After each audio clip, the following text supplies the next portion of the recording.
Hey guys, sorry. I just wanted to go to. The other day I finally went and opened up those. It was more, it was so like a dungeon. I was sick and tired of it. Made the room brighter. But still, this is too high, right? We're gonna talk to the IT and see if they can make it bigger and maybe lower it. At least bring it down to here. Yeah. So you can reach it. Not reaching, but everybody's looking up like that, and that's hard. Even if it's just a little bit, you have less, and then maybe a bigger one that it will show it better. So even if it comes down here, usually this is good enough amount of space for us to write on. And it doesn't take all of the boards, it takes a little bit of it. Yeah. So, otherwise it's a very good thing because it gives me the entire board. Yeah. But, all right, guys, let's talk about GI tract. Yay! So, Wednesday we'll be on Zoom because, again, I'll be here because of my 300 class. They like it in person and the lecture is long. But last chapter 21 is very short. So I don't want to get you guys here for 45 minutes and say, thank you, bye. So we'll be on Zoom. She can give you the ID number so you can see it. I can email it to you, access code. It's not, you have to go through Canvas. It's just, if you put ID address in Zoom, you'll see it. All right, so Wednesday will be on Zoom, 11 o'clock. Your exam, last exam is gonna be Monday at 11. So we'll do 11, same time. I know it says a little bit later, but I'll do it 11. None of you guys have an 11 o'clock, right? Because with the lab and everything, that means you're not in any other class that starts. So we'll do it again at 11, everyone here, and you will have final period is usually 2 hours allocated. You don't need the 2 hours, but again, the entire time is yours as much as you want. It will be exactly like the previous exam. So I'll talk about it again more on Zoom once you're done. I think, no, I'm not gonna say anything easier or difficult. At least the good thing is I get right. It's easy. Lie. If I do that, then people don't study and they're like, you said it's easy, so I took it easy. I'm like, oh my God. No, but the good thing is you've seen a test regarding diseases, so it's a little bit easier as far as you know how to study for it a little bit. And then we have less infectious diseases in these sets, and some of them are very distinctive characteristics, totally different. All right. Okay. So,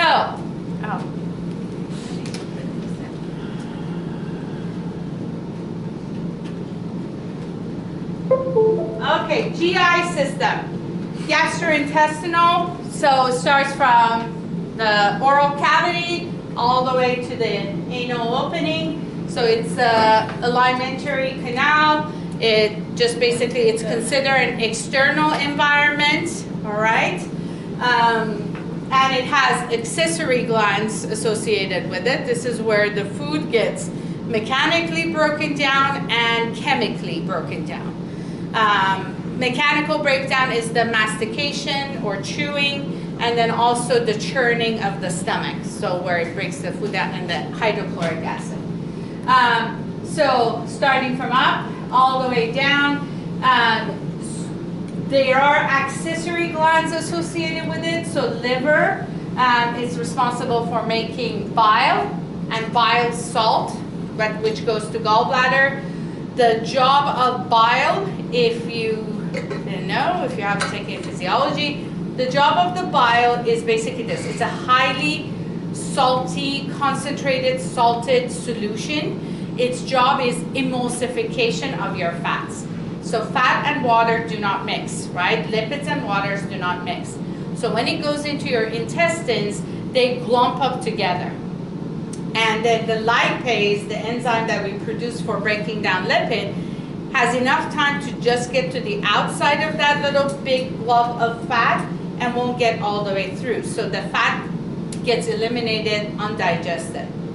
Bile, what it does when it's added to small pieces of chyme, or the mushy stuff that is released from your stomach, it mixes with it fast, and as it's going through the process, the salt separates the lipids into smaller spheres, and therefore lipase goes all the way through. Okay. So liver makes that. The bile, it's stored in gallbladder. Gallbladder is just for storage. Unfortunately, for some individuals, sometimes it becomes issues. It produces stones. It causes inflammation. I was one of those last summer or the summer before. As soon as I turned in my final exams, I got a huge attack and I had to remove my gallbladder. But I kept getting and I kept ignoring it until the attack was like, wouldn't go away. So, but when you remove the gallbladder, liver learns to release the bile anytime it senses lipids. So it becomes fine. So because of the bile duct, it has access, or it is connected to your small intestine, and any infection in that area can lead to the liver. Same thing with pancreas. Okay, so pancreas is the main one that produces most of the digestive enzymes that you have in the small intestine. That also sends all of it through the pancreatic duct that joins with the bile duct and empties into the beginning of your small intestine. In addition to that, your pancreas actually produces bicarbonate, which is essential for neutralizing the hydrochloric acid that your stomach makes. So your intestinal tracts don't have any holes because of the acid in it. Again, accessory gland can get in there. Other little side areas associated with it is the appendix. Appendix is actually part of your colon, but it's a little tiny tissue sac to the side, right at the beginning of your colon. Its job is a lymphatic tissue. Its job is to store your white blood cells. However, sometimes excess amount of bacteria and all of that causes it to get inflamed, and it can become problematic. Other areas, your mouth, oral cavity. You have the salivary glands, you have your teeth associated with it. Again, all of these can be connected.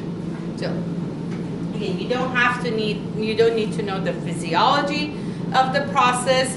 The only things that I told you is, could it lead to infections in other areas? Okay. Immune protective measures. The entire area is covered with mucus membrane, so it is basically allows you for some protections. In the mouth region, your human's mouth is the fantastic incubator for many things. Funny, some of the pathogens you can even find it there, but they don't cause disease because they don't get to the areas that they like. But, so the oral cavity is full of normal flora. Ton of the flora are found in this area. You could have permanent resident flora. You could have transient. So sometimes your flora changes based on what it is. And then the other measures, you have saliva. Saliva has lysozyme, digestive enzymes like amylase that protects it, washes the area. Then you go to esophagus. Esophagus, interestingly enough, typically doesn't have much of normal flora. The reason for it, it is extremely narrow. And as the food and stuff goes through it, it basically keeps rinsing the walls. So we don't have much normal flora, and also infections for the area is very rare because they can't colonize.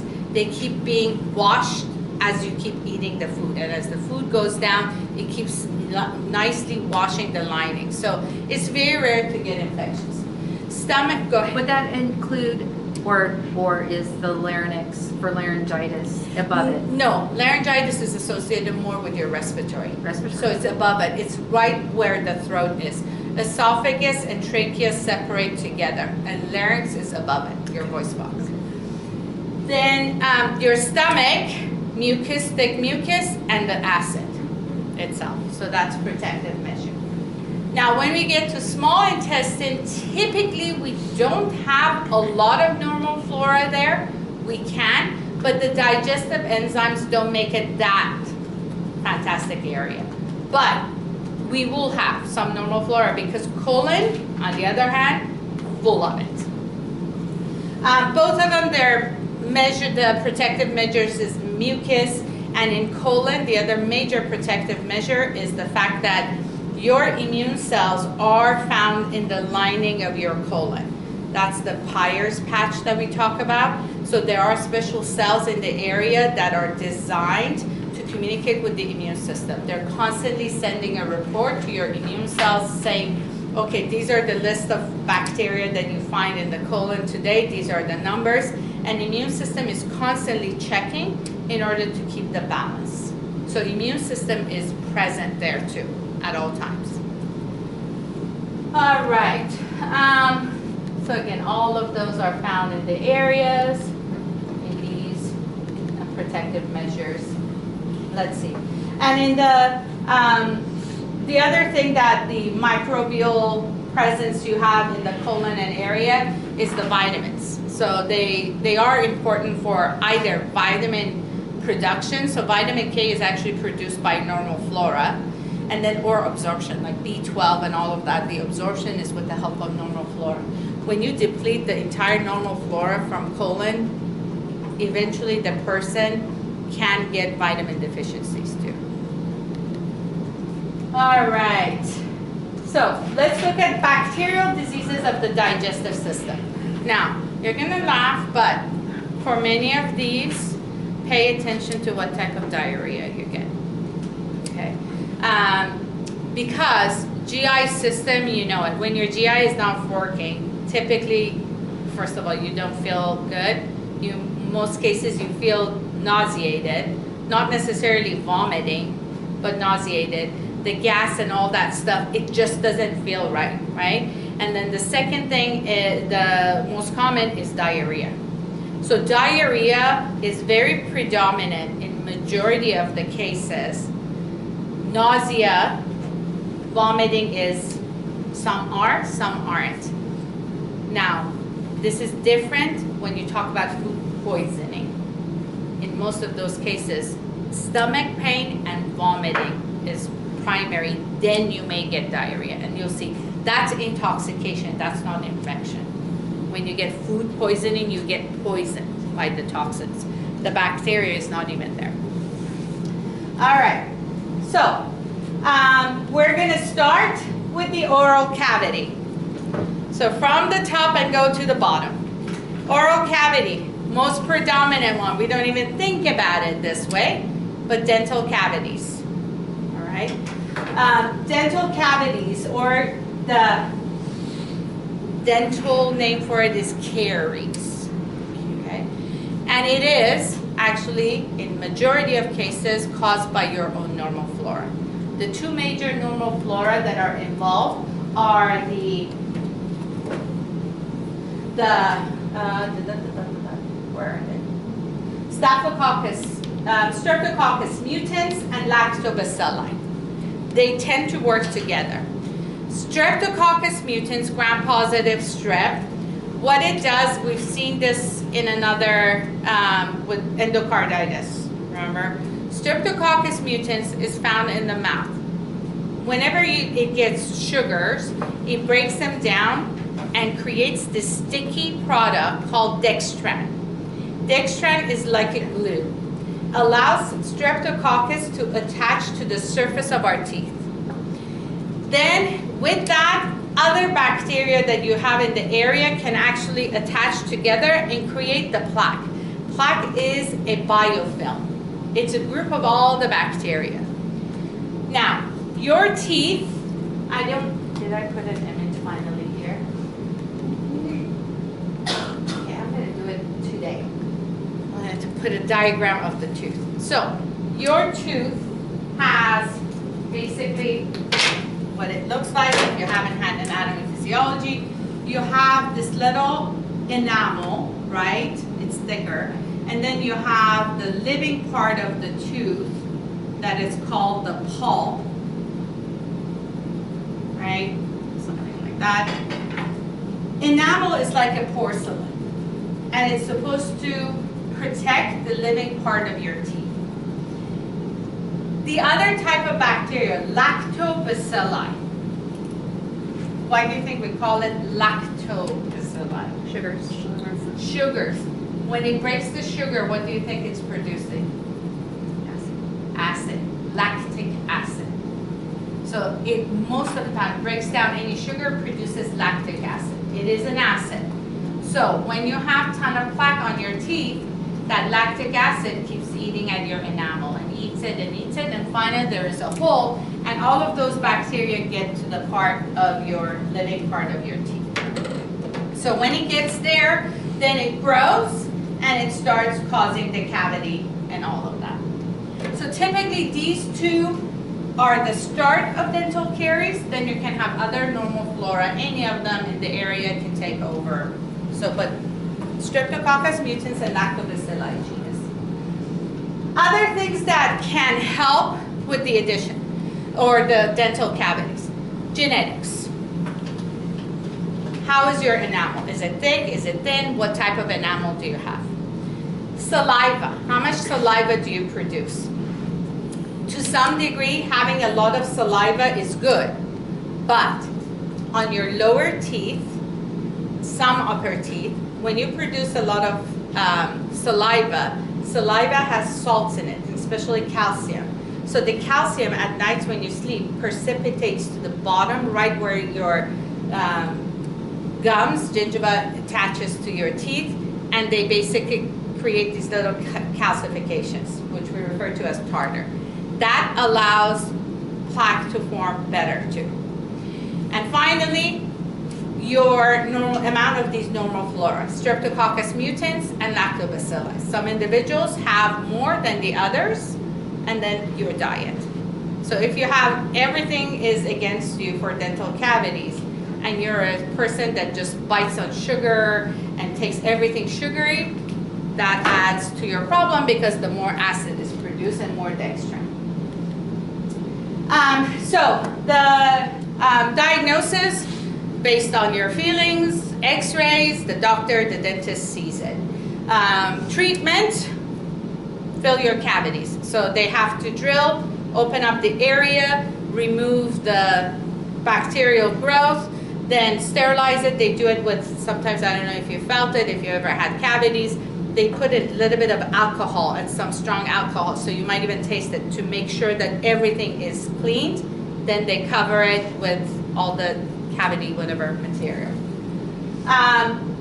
Prevention, dental hygiene, proper dental hygiene, making sure you remove the plaque, using dental floss, visiting your doctor, which in United States, most of us, we have fantastic care. We've gotten into the habit of going to the dentist like every 6 months, like clockwork, especially if you have an insurance, to a point that everywhere else in the world, especially Europeans, make fun of us. When we have in the movies that they make, there's always, I don't know if you've ever noticed, when they show like, they want to like show an American, they have big teeth, white teeth, and you know, everything is nice and straight, and they make fun of that. So it's because of the dental hygiene. One other thing is the fluoride. So they figured out in San Francisco, they actually figured this out in San Francisco, the amount of fluoride in the water is very high. So they realized in some of these areas in the United States, children are getting less cavities. So they studied it and they realized it had to do with the fluoride. So it has become a habit to add fluoride to the water. Also, in addition to that, in some areas where it's not, doctors, right at the first year of life of a child, they prescribe a little bit of fluoride to give it to them. And all of our toothpastes have fluoride. It has actually been fantastic, and the number of cavities in the United States ever since they've done that has gone lower and lower. It helps with the enamel, so makes a healthier enamel. All right, now gingivitis and periodontal disease is also associated with this. So if you don't have if it keeps growing, your plaque keeps growing, you have bacterial growth, what it's going to do, your body is going to try to fight it. That causes or leads into inflammation of your gums. Inflammation of the gum, again, eventually it's non-specific, it's going to damage the gum and leads to receding of the gums. The thing is, your teeth, many people think it's attached to your jawbone. It's not. Your teeth are held in place by the gum. So if the gum recedes, that whole opening gets larger and the tooth can fall off. Okay? So that's gingivitis or periodontal disease, and people will lose their teeth and things like that. Prevention, again, proper dental hygiene, making sure the gums are fine, so no bleeding gums, no inflamed gums. Treatment, again, trying to get the health of the gum back and before losing it. In some severe cases, surgeries, making sure they repair the gum so the tooth actually stays in the area. All right, next one, from the mouth, we're not gonna, there's no bacterial as far as the saliva and all that, we have a viral, you'll see it. So, next bacterial issue is the stomach, ulcers. So peptic ulcers. Peptic is associated with stomach, the other name for it. Yeah, so funny enough, this happened in the 1980s. Before then, everybody thought ulcers have to do with people's individual's diet and stress level. And they were like, well, you're stressed, you're producing a lot of stomach acid, that's why you're getting ulcer. In 1980s, beginning of 1980s, one microbiologist actually realized that's not the case.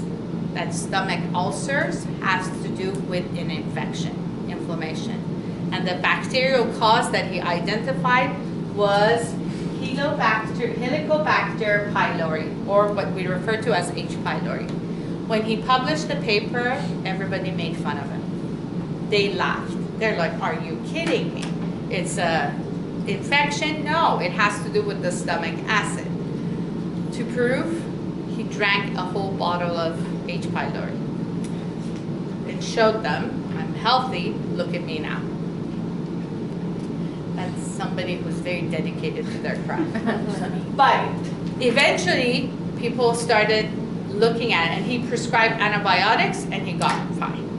And he started prescribing, some doctors read, and they started prescribing antibiotics. By 1990s, H. pylori was like the big talk of everyone. Do you have H. pylori, your stomach acid? It became like routinely people were doing it and checking for it. It's a gram-negative. Rod has a little bit of curve, and it has a flagella. So what H. pylori does, and usually stomach acid is to the point that allows it, it kills it. But H. pylori is a gram-negative rod that, first off, one of its virulence factors is produces urease. Urease breaks down urea. As it breaks down urea, it produces ammonia. Ammonia is basic. Mix a base and an acid, they neutralize each other. So by having urease, H. pylori neutralizes the stomach acid. The other thing that it has the flagella. It starts going deep into the stomach mucus lining of the stomach. So stomach, because of acid, has an extremely thick mucus to protect the lining of the stomach. So it goes in there and starts munching on the mucus. So the mucus gets thin, your stomach is still producing acid, and those areas are not protected. Now the acid hits it, it causes the ulcer. So that's how H. pylori causes the stomach ulcers. So treatment now for it is this. You get strong antibiotics for, typically you do a 2 weeks rotation for that against the H. pylori. At the meantime, it is extremely important for the individual to take antacids in order to, or acid blocking medication, to reduce the acid. The bacteria goes away, the mucus builds up again, and then the stomach eventually will heal itself. So, but the ulcer will always be there. So if they take like x-rays or like MRIs or things like that, they will see presence of previous ulcers. Is this also ANUG? ANUG? Have you heard of that? No. Okay. All right. You can look it up. I'll look it I'll share up with you later. and tell me. Okay. I'll share. It might be something that I've heard of, but I know it from by something else. They have a lot of ulcers in their mouth. A lot of college students have it. No, that's because of lower immune system in the mouth is different. It's not H. pylori, it's something else. Mm. The little white little ulcers, Yeah. yeah, that's something else. Okay. Now, H. pylori, the cats are also a source of it. So cats actually can transmit to us humans. So again, that's the treatment for it. Many different ways of testing it, antibody testing, do a breath analysis, all of these different things. All right, next, so from stomach, we're gonna use bacterial, we're gonna go to the small intestine and large intestine.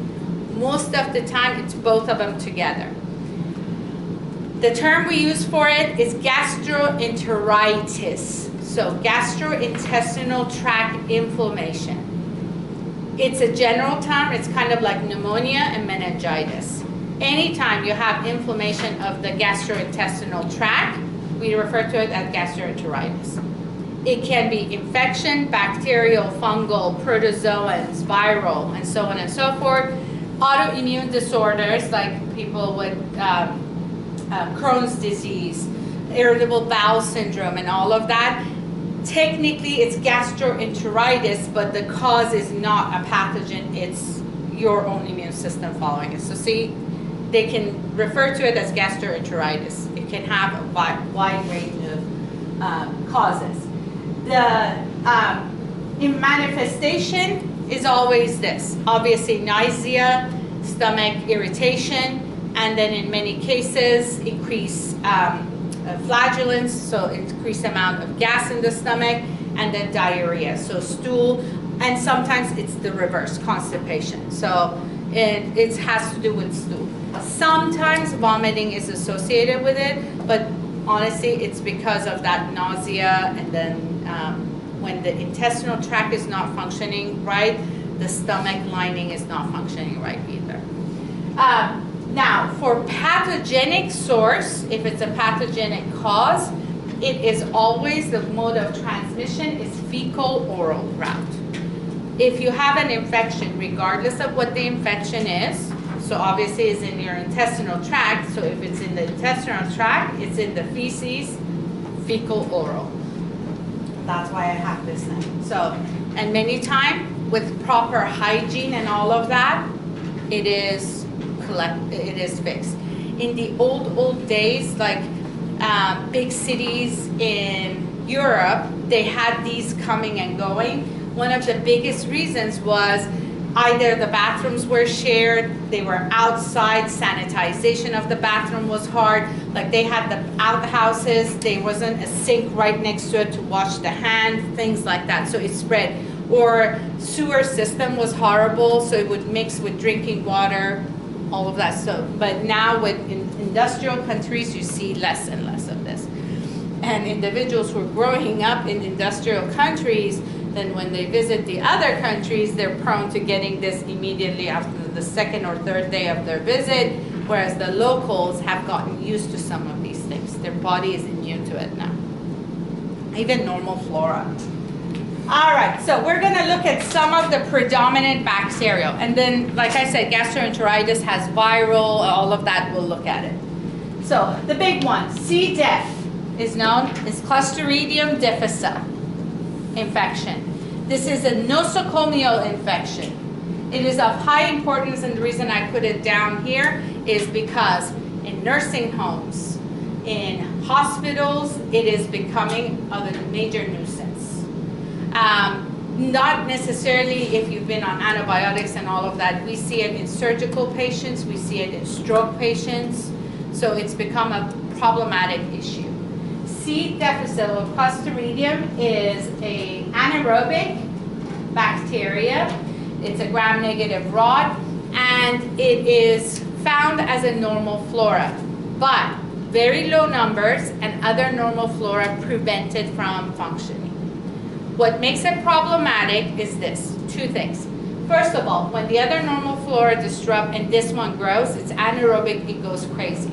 So it produces, as a result of its fermentation process, a lot of gas. So it causes severe enlargement, megacolon. So it makes the colon extremely large, so that's uncomfortable and it can be dangerous. The other thing, it actually goes and damages the lining because of some toxins that it produces. So it causes the pseudomembranous colitis. So it causes severe inflammation of the lining of the colon and disrupts it. What the symptoms are, do I have the symptoms? Yeah. A severe diarrhea, constant. So the poor patient is basically almost like constantly going to the bathroom. How you distinguish it from the others, a person who's ever has dealt with this will never forget it. The smell is horrible, is extremely horrible.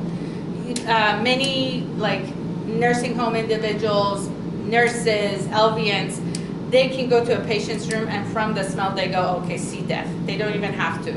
They know it's C. diff. You never forget the smell. So, and then like I said, it can be dangerous megacolon. The other issue is whenever you have gastroenteritis, so your normal flora is supposed to prevent things from going through, right? As far as treatment goes, or some of the issues, so you produce diarrhea. When it's diarrhea, that means excessive amount of water and excessive amount of clearing of your small intestine and large intestine. So typically, anything that is not supposed to be there on its own is supposed to self-eliminate. If you're rinsing the lining, that bacteria is not supposed to be there, right? Since you have diarrhea, again, your normal flora is not at the healthiest. But if they are there, they are trying to compete with this pathogen and not prevent it. So for most gastroenteritis, you do not want to prescribe extra antibiotics. Why? Because you don't want to damage the normal flora. You want to use the normal flora to help with this infection. Typically, most of the time, they just watch the patient. The problem becomes severe dehydration. So they just watch the patient, they provide supportive treatment. In extreme cases, then they would prescribe antibiotics. Why? Because again, because of the diarrhea, it will self-eliminate. And if you make sure the patient doesn't go into shock because of severe dehydration, they should be okay within a few days, especially in bacterial cases.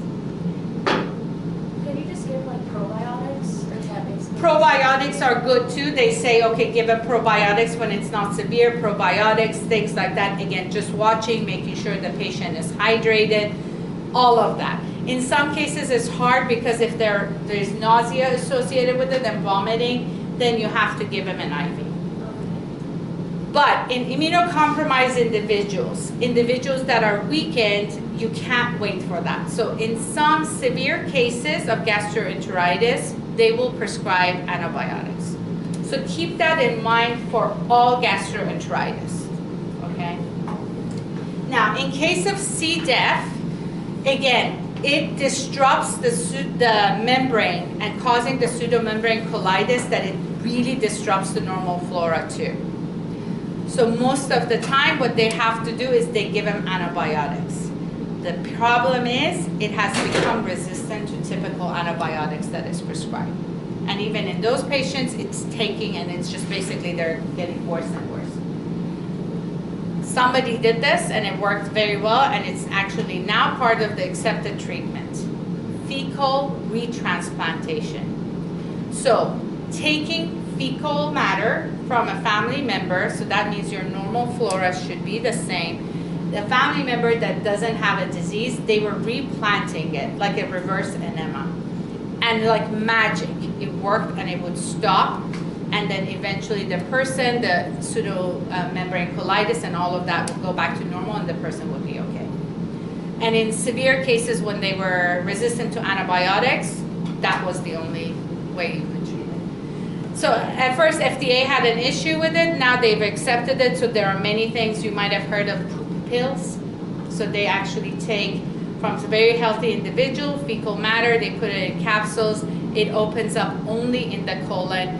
They still have some things with that, but it's becoming a treatment. So fecal retransplantation. And again, it's difficult to prevent because it is normal flora. They are searching for a vaccine for it. Hopefully that the immune system becomes nice, it sees it and reacts to it, even though it's a normal flora. It's not one of those beneficial normal flora. If you don't have it, it's okay. So that's why they're doing a vaccine. Next one, very rare to see it, but it does happen. Shigellosis. This is actually one of the ones that can be dangerous. Again, it's a gram-negative enteric rod. Why it can become very dangerous is because it has an enterotoxin. The enterotoxin is called Shiga toxin. Basically, it stops protein synthesis and causes cell death of the lining of the colon. And that can actually cause severe permanent damage to the colon. It's very rare, again, fecal-oral route. Usually you see it in children and adults, you see it less and less. Abdominal cramping, diarrhea, sometimes bloody because it's damaged if it's producing a lot of that toxin. If it's killing the cells, it produces blood. And then in some cases, it actually, the toxin in the blood can even lead to neurological issues. And damage. What it sends it to the deadly part is when the toxin goes into the blood, and you'll see this with another gastroenteritis too. We call it the HUS, hemolytic uremic syndrome, HUS. The toxin, since it stops protein synthesis, what it does, it affects the red blood cells. So it lyses the red blood cells and damages them. Your liver is trying to clear those. Your kidney is trying to clear the toxin. So what it does is, first of all, not only it causes anemia, then it can cause damage to the kidney. We refer to that as the HUS. When kidneys go, systemic shutdown can happen very fast, so it can kill because of that toxin. Now, is everyone like that? Not necessarily. Sometimes it's shigellosis and it responds pretty fast and the body gets rid of it pretty fast, but it can be dangerous. So again, treatment, in most cases, we just watch the patient, we check, make sure that the patient is okay, the amount of toxin and all of that. In severe cases, we give, the patient is given antibiotics and maybe in very severe cases, antitoxin. Okay.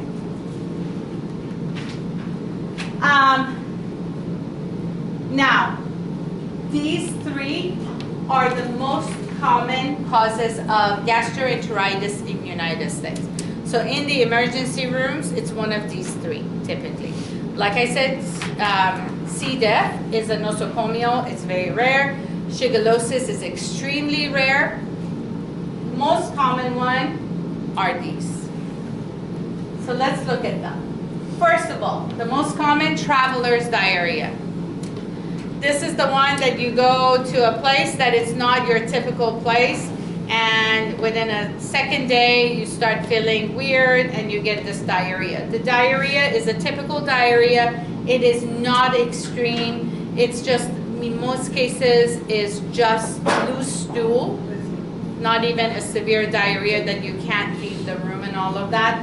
But most often is typical like E. coli. That in that area is part of the normal flora of the individuals, indigenous to the area, but not you. Like in the United States, we have a typical normal flora E. coli in us. You go to Mexico, they have a different strain. And that different strain, when it gets into your stomach, kind of they're playing together, the E. coli, they're fighting one another, and that causes a little bit of irritation in your system. Most often it's transferred via raw vegetables, water. Many times, like people who go, like Mexico, did you drink water? No, it was bottled thing. What else did you have? Margaritas. Okay, where do you think they got the ice? It was outside. Resorts, the big resorts, they have a huge water filtration system. So even though they're like suggested not to do, but they have they clear their water even more than area. But when you go outside, it's definitely suggested don't have a margarita outside of your resort. It's just because it doesn't have anything normal. The people who are there, they're fine. One other thing, like even, so I was born in Iran, right? For whatever reason, I'm fine. But I have friends who go back, and within the second day, they have fantastic water filtration and system and everything.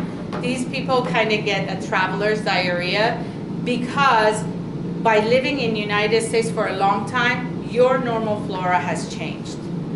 Whereas if you were, constantly going there every year, nothing, you would be fine. Like if you've stayed here for many years and suddenly you go for a visit, you're like, ooh, okay, things are changing. So it's funny. It has nothing to do with, they always go, it's like sanitations is not good, but yes, no, but it has to do with extra stuff. Again, fecal oral route, the disease is not so severe that everybody will go and seek help. Some cases can cause dehydration, especially if it's nausea and they don't like to drink. In most cases, just staying hydrated, it will resolve within a couple of days and the patient is okay. Okay. Now, the E. coli that you hear on the news. So you hear the spinach was taken away, packets from such and such company because they think it's E. coli. This vegetable, that fruit, whatever is taken away, be careful, return it, don't use it. Or the fact that they tell you, okay, don't have the steak raw because you can have E. coli. This is a total different E. coli. It is mostly associated with cattle, and it is a hemorrhagic E. coli. It is actually, the other name we refer to it as STEC, Shigella toxin E. coli. This E. coli has received the gene for Shiga toxin. It has been transferred to it via plasmid. So these strains of E. coli, they produce that Shiga toxin that we said it stops the protein synthesis, damages the membrane of the colon and all of that.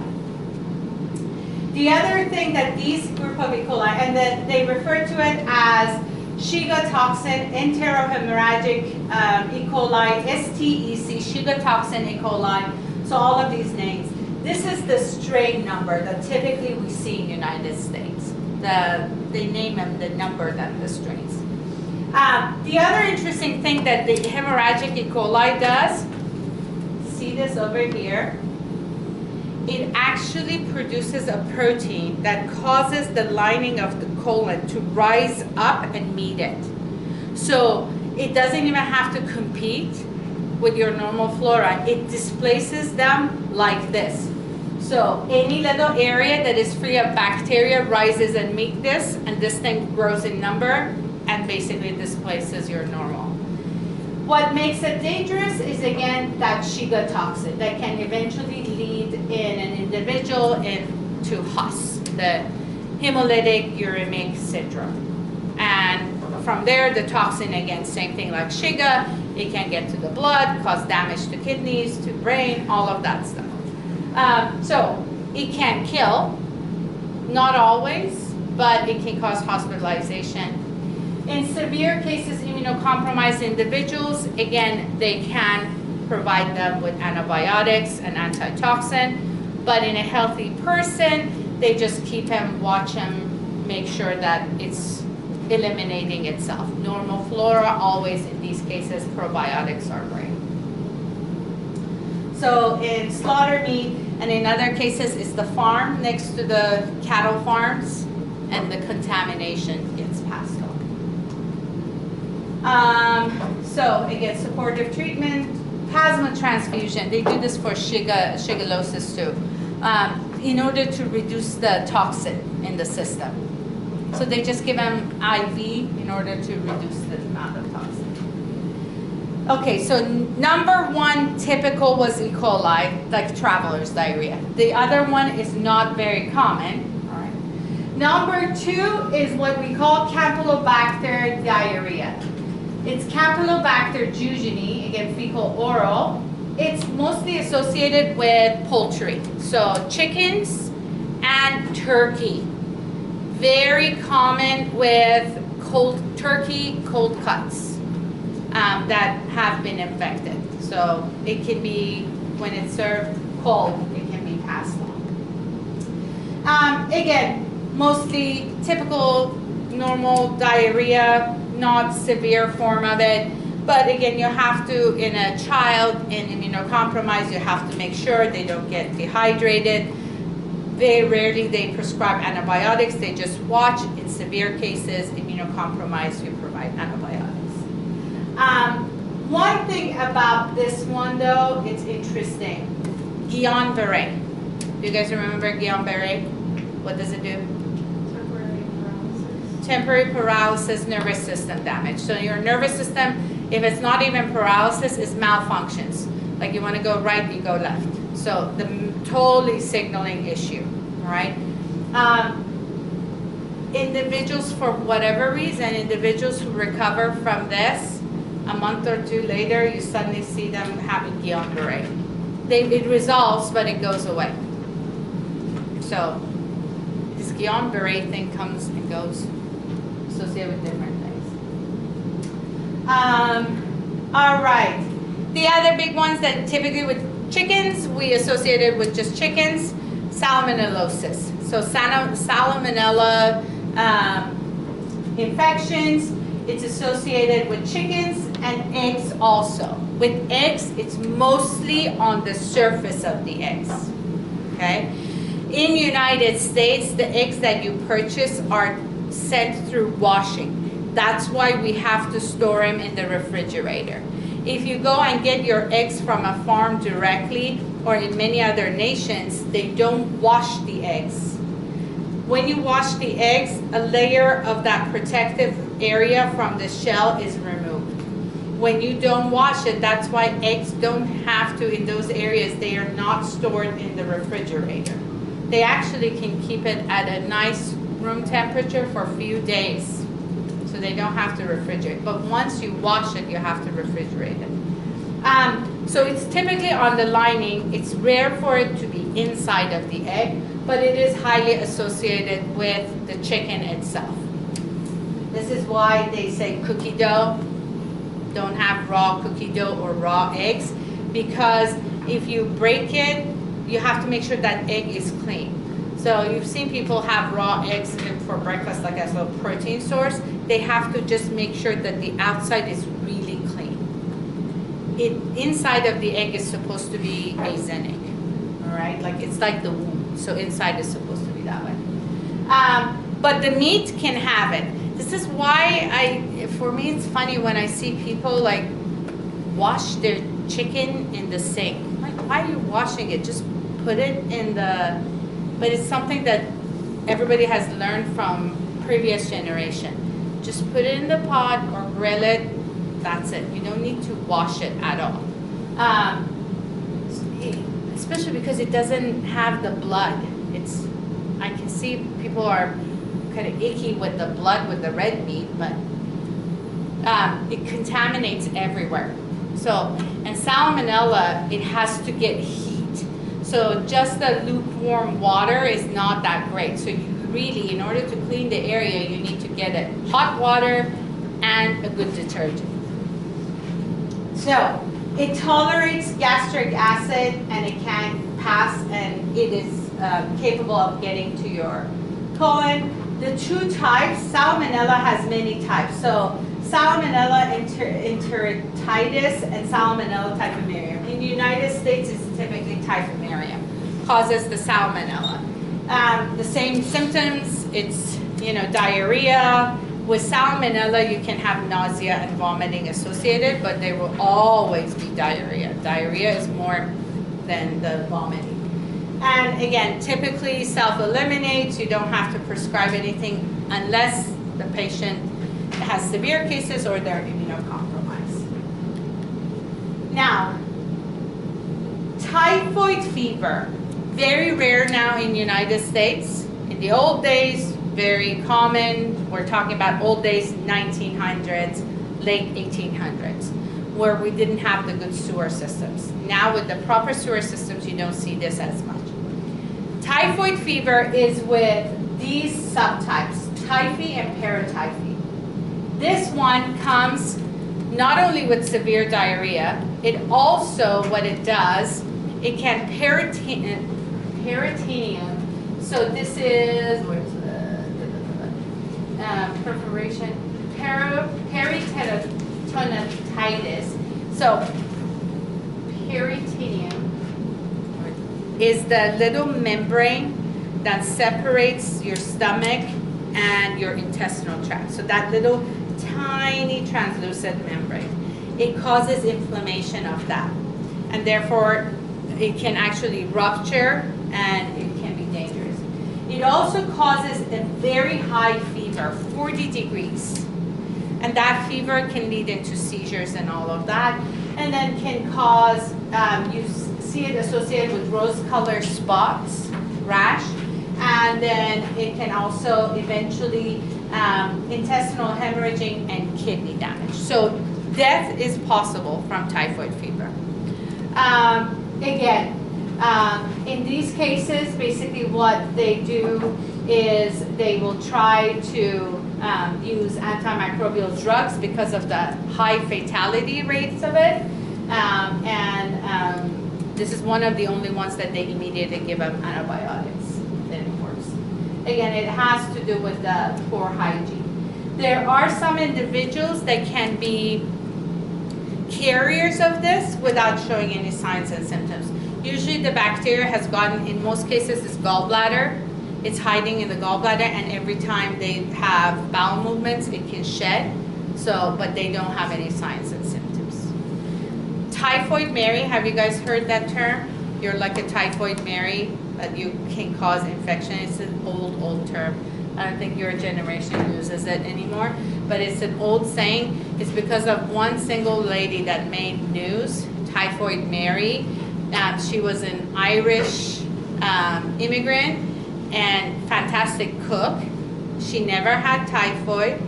If she had, it was a mild one, but she was the carrier. And she actually caused death in some of the predominant families. And finally, they identified her, and they said that you have it in your gallbladder. All we have to do is remove your gallbladder, or for you to choose a different profession. Don't be a cook. So she ran away because, and rightly so many times on immigrants, they would do tests without telling them that will actually harm them in medical field. They would use them as guinea pigs. So she refused, and eventually basically they took her, she ran away, they found her again, and they put her in a island that there was a hospital there. So she had to remain there for the rest of her life and just help them with other things, but they never let her cook. Because every time, I mean, in order to make money, she would cook. And then she would cause passing of the typhoid to others. So that's why they call it Typhoid Mary, because she caused the death of many, many people. All right. Cholera, not in the United States. We don't see it, but Silicon Valley. It is very predominant in Asia, India, Middle East, Israel.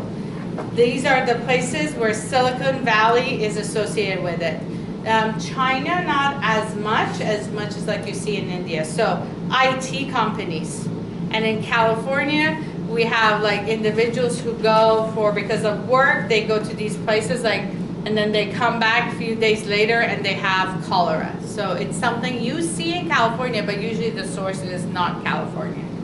Now this one, it causes kind of disruption of cyclic AMP. So this one, this inflammation, does the reverse of what your intestine is supposed to do, your small intestinal tract and your large intestine, which is to absorb majority of the water.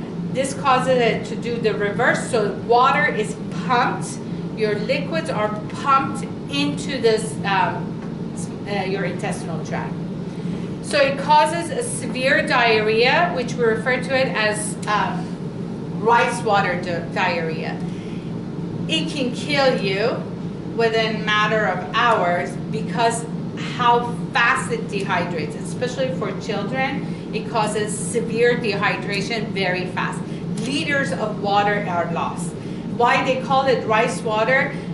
If you ever have done like colonoscopy or anything, that thing that they give you, you're supposed to drink it until everything is clear. Like you are eliminating plasma. This is like that. So very fast, it no longer is diarrhea. It's just you're eliminating plasma. And it's frothy because of all the mucus and everything, so that's why they call it. If you've ever boiled rice right at the beginning where it has that little thing, so that's why they call it. You never prescribe antibiotics for this. What you do, there is no nausea associated with it, no vomiting, just forced fluids down their throat. World Health Organization in the areas, basically they've done this. They have these little packets, oral rehydration salts. It's kind of like Gatorade, strong Gatorade in a packet. They give it to everyone. People can just get it for free. They are told, boil water really well, let it cool down, mix this in it, and just keep getting them to drink it. So you're drinking milliliters, liters of fluid constantly in order to stay hydrated and you don't lose your electrolytes. All right, food poisoning. It is bacterial cause, but it's not bacterial infection. It's intoxication. So the bacteria is growing in the food, and typically the #1 cause is a strain of Staphylococcus aureus that you can have on your skin.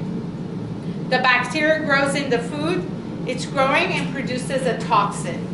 That toxin accumulates in the food and you eat it, the toxin causes issues with the stomach.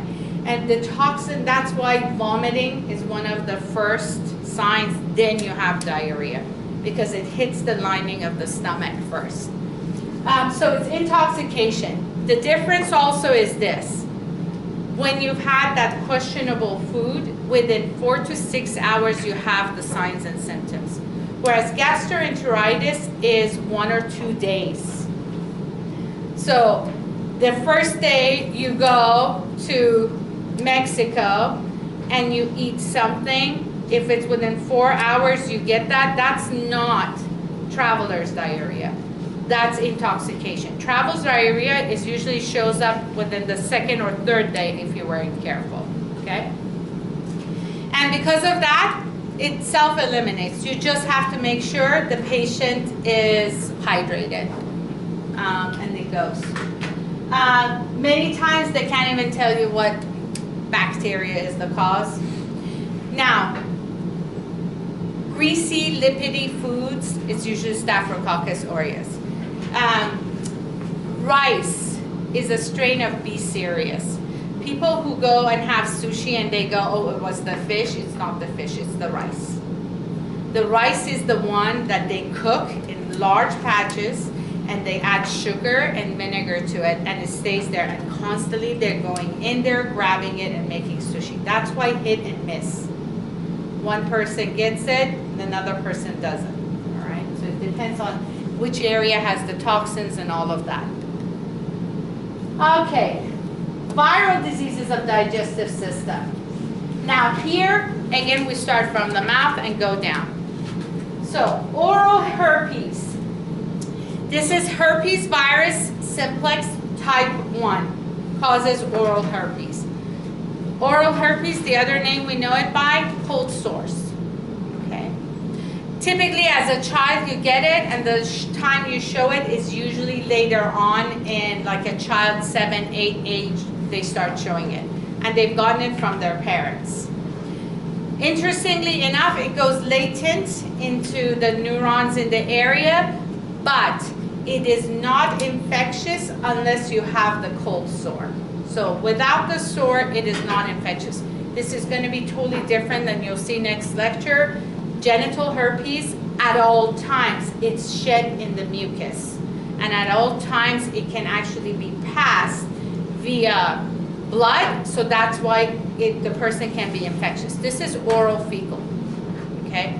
And it's basically when the parent doesn't realize and kisses the baby, and they have a little cut here and there, and it gets into the, like the skin. They can provide a cyclovir and antivirals for them, not for a cure, but to reduce the duration. So individuals who get this, they know. Any irritation in the area, dryness, kind of sickness can bring it on. And my husband gets them, but he knows. He's like, oh, I'm gonna get a cold sore. So he's like, he says he gets a tingling in the area and he knows. So he actually gets a cyclovir, and as soon as he's like, oh, I think I'm gonna get it, he starts without the cold sore. If he takes it, it actually gets very reduced and goes away faster, rather than it being something humongous. So you just have to be careful during those times not to, again, as soon as the person feels that sensation, prevent anyone from taking the medication, kissing each other, and things like that. Next one, mumps. We do now see it a little bit because of the vaccine for it is measles, mumps, rubella. Again, MMR is the one that a lot of people have issues with, and they're not vaccinating the children. This is why we see measles back. Mumps is coming back too. Now, what it is, it actually is a virus that we call it the mump virus. It goes in the salivary glands. So parotitis, so it goes in the parotid salivary glands, which are the ones that are here, and it causes inflammation of that. Supportive, usually not of a major issue.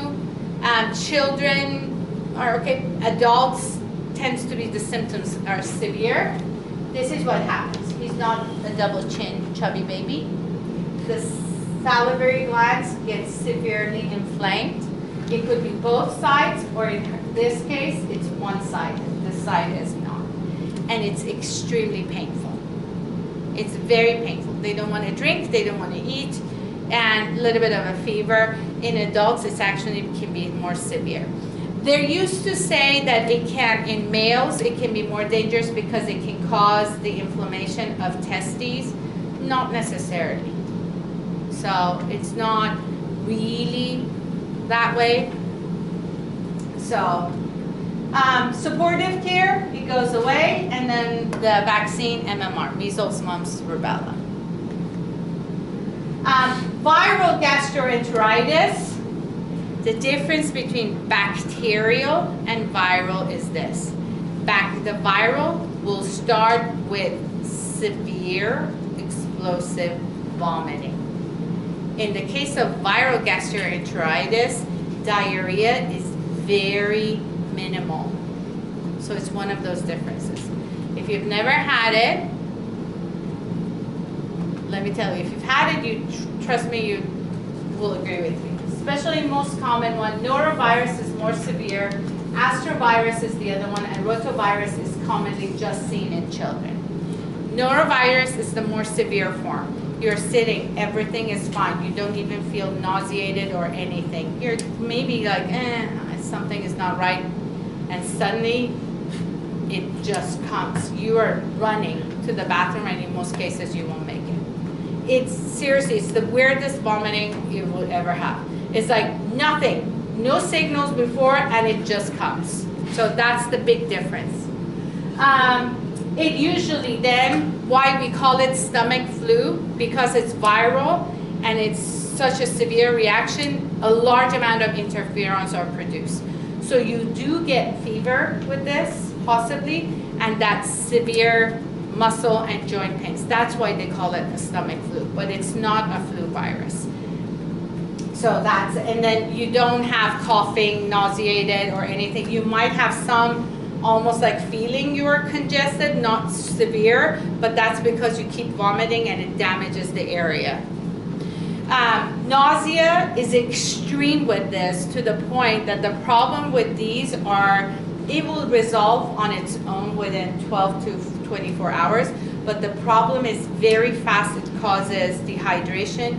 The reason is the person is so nauseated and vomiting so frequently that they don't want to drink. So all you have to do is just force it on them and say little tiny sips, little tiny sips.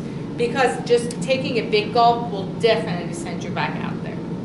Now, it is also, the viruses are very small. It is extremely contagious, especially norovirus. You've heard, oh, my kid had it, and then the entire family had it. Because you can actually, in this case, inhalation is the cause. The virus is so small, you're staying away, so you're even being there, or the soiled bed sheets or clothing and all of that you're removing, the virus you can inhale it. So that's why it spreads so fast. Again, usually there's nothing, it self-limits itself, but you just have to make sure the patient is hydrated, resting, other supportive cares. All right, for rotavirus, for children, they used to cause it in them, typically adults are fine. In 2006, they came up with an attenuated vaccine. It's drops, and it's a very good, safe one. Usually doesn't revert back to wild type. So it's a drops. They started giving it to them in 2006. So all children who are vaccinated now get that. Hepatitis. So viral hepatitis.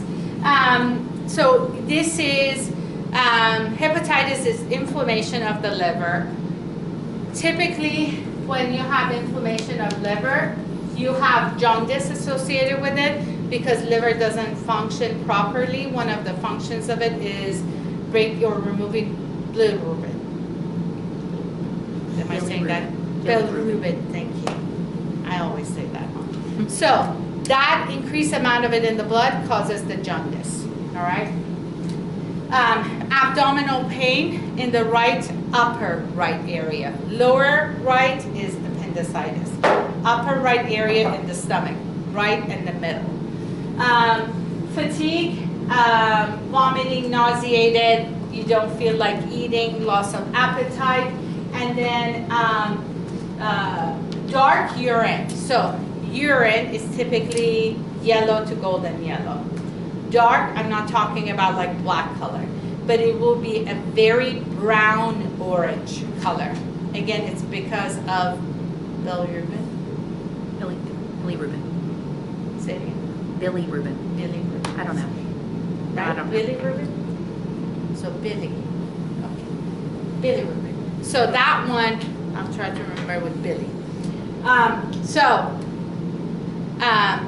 It stays in the blood and that gives the color.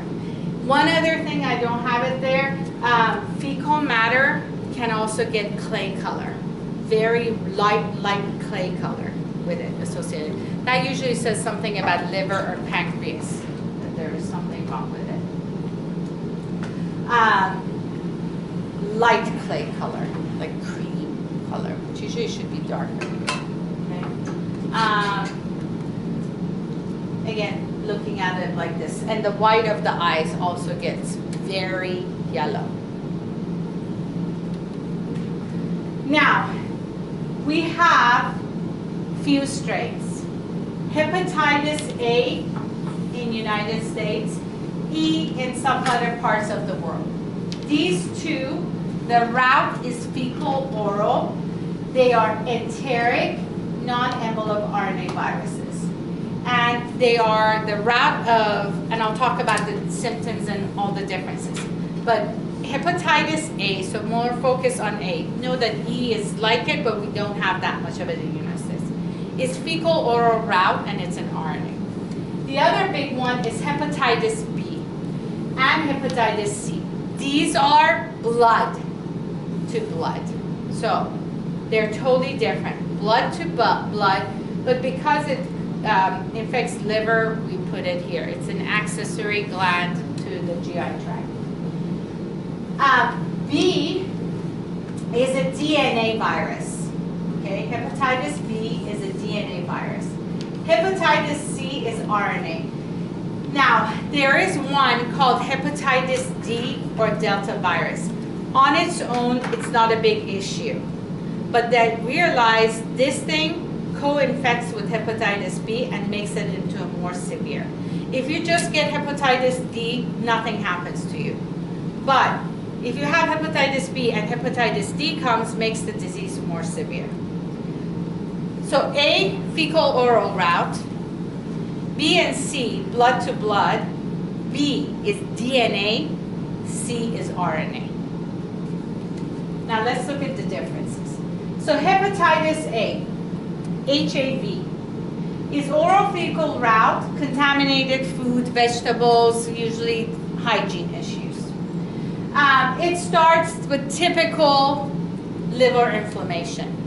So jaundice, first nausea, loss of appetite, low-grade fever, dark urine, all of that. Fatigue. Treatment, nothing. Supportive, if the person has diarrhea and all of that, make sure you give them fluid.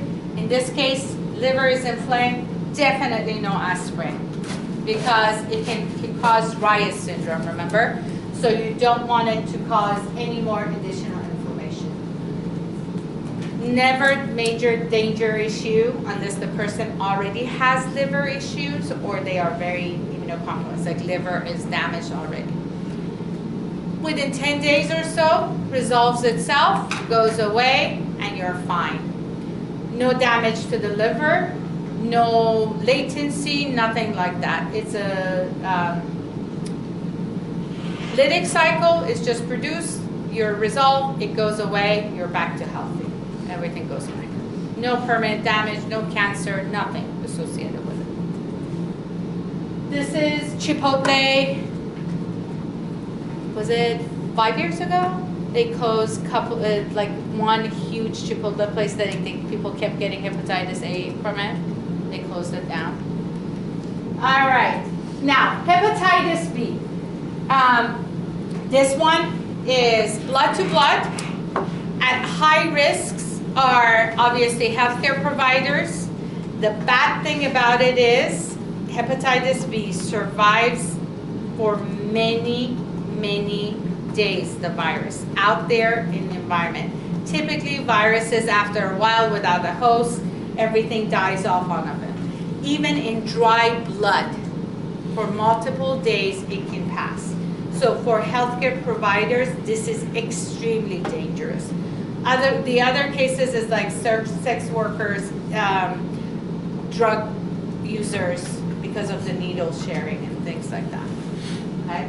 So, can be passed on by sexual activities, not as much, not that extreme, depends on certain types, but most importantly is healthcare providers, needles and surgeries, surgeons can get it a lot. So it gets into the area and then it travels to the liver. Signs and symptoms show up about 1 to 4 months after, and it typically, again, some very minor liver issues. We do not, and hepatitis D makes it more severe. So treatments, if the person feels that they have been infected and immediately goes, you can give them anti-serum, so immunoglobulins against it, and give it to them for a while to hope that the virus doesn't take over. For a person who shows signs and symptoms, it reduces their signs and symptoms, but it's not a cure. Then they have all these different antivirals that they prescribe. However, funny thing about hepatitis B, in some individuals, years of antiviral or a hepatitis B treatment, in some individuals, for whatever reason, their body and liver cells kicks it off, and the virus disappears. So there are cases of individuals that have been cured from hepatitis B, but it's very rare. My dad was one. He was a surgeon. He got it from surgery. And he used to go every year do biopsies, and he would have the treatments. He would do anything to keep his liver healthy. And one year when he went, they're like, we can't find it. And it disappeared. So he says it's a miracle, but there are other cases that can happen. So they don't know. They are looking and trying to see why is it that in one person it kicks it off, but majority of cases there is no cure for it. The good news is now we have a good vaccine for it. So all healthcare providers are told to get the vaccine. They check their titers constantly, and whenever it's low, they are given to, they're told to do that. So, oh, by the way, hepatitis A, we have a vaccine for it too. So all children were vaccinated for it, and now they can actually give a combination of the two to them. So all children are also vaccinated for hepatitis B since, I want to say early 2000, a little bit before that. So now everyone is vaccinated.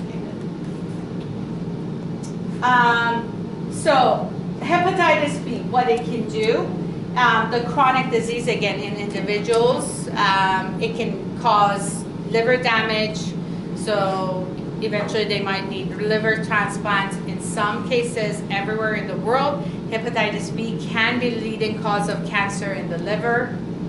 In the United States, it's hepatitis C, leading cause. So hepatitis B, and it remains in the system long term. Now, hepatitis C, also known as the silent epidemic. The signs and symptoms do not show up for many years, sometimes up to 10 years. So you might be infected and never know until suddenly you show signs and symptoms. Again, same liver issues. It goes latent, doesn't do anything, and then suddenly gets reactive. So it can lead to damage to the liver.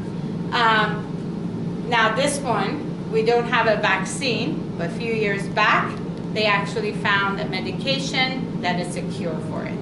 Problem with it, it's extremely expensive.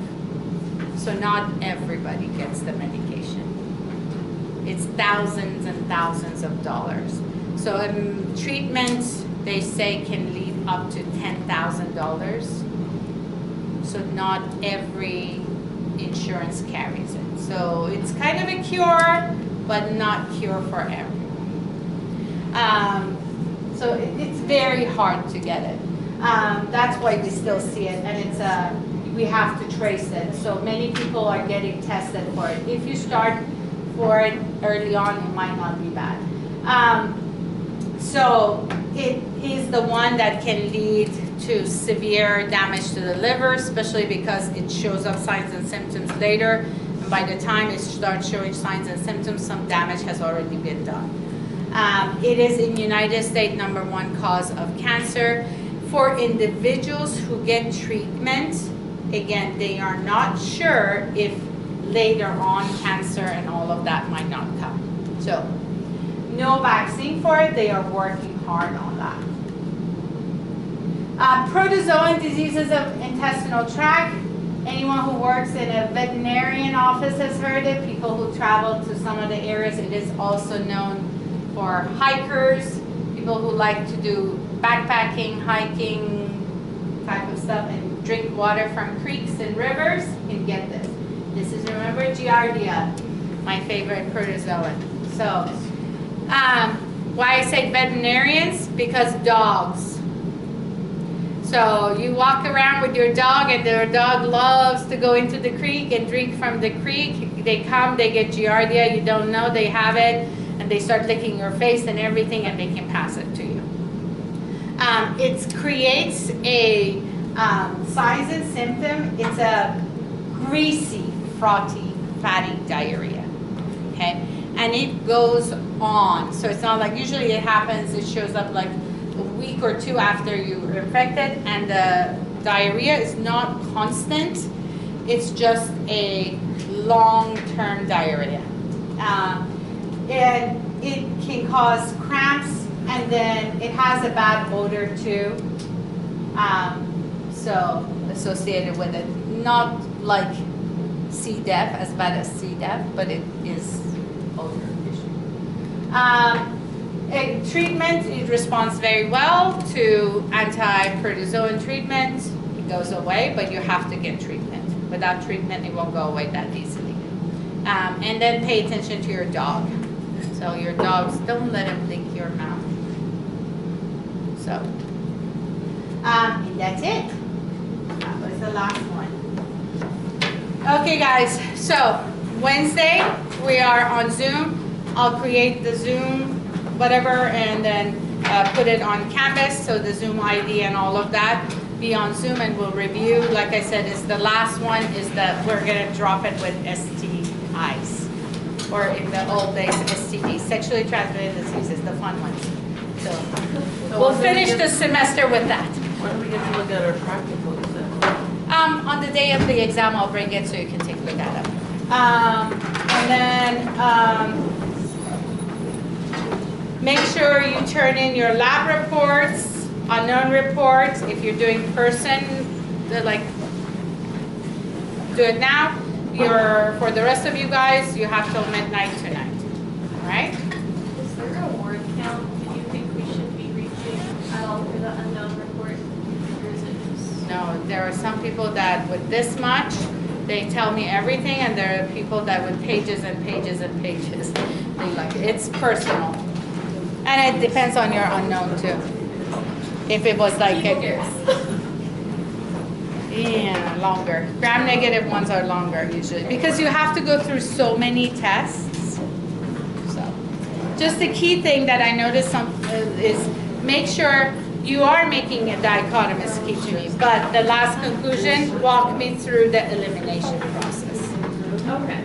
Yeah, and then don't forget the little paragraph of research about your unknown. And then you have to do a citation. So at the So end, is that different? Oh, the conclusion of the final day? so you do the conclusion of the final day and you say my organism was P. vulgaris. Then a paragraph says P. vulgaris. So tell me, do a research what it does, and the citation is just for that. Whatever. All right, guys. So I'll see you on Zoom on Wednesday, but I'll see you personally. All right.